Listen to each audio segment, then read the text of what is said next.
Welcome to UA2 Dollhouse.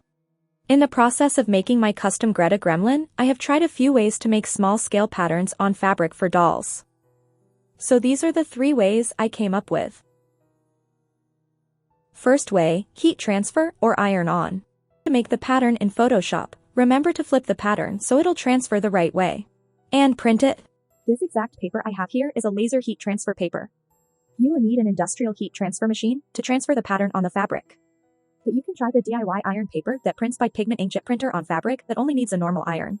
To transfer the pattern from paper to fabric, put the pattern sight down on the fabric. Put in the heat plate and press the button. Heat setting is 175 degrees C or 350 degrees F. Heat for 15 seconds. After that, wait for the fabric to cool down and peel the white paper off. You're left with a beautiful and sharp pattern. This method is quick and very accurate.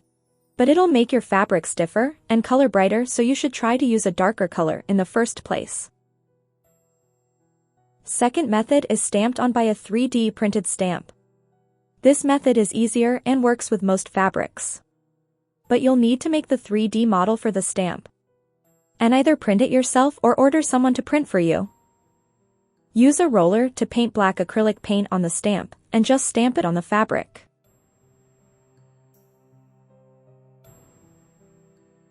Try to make your second stamp align with the first one. A little bit of overlap is okay, but a gap will be very obvious.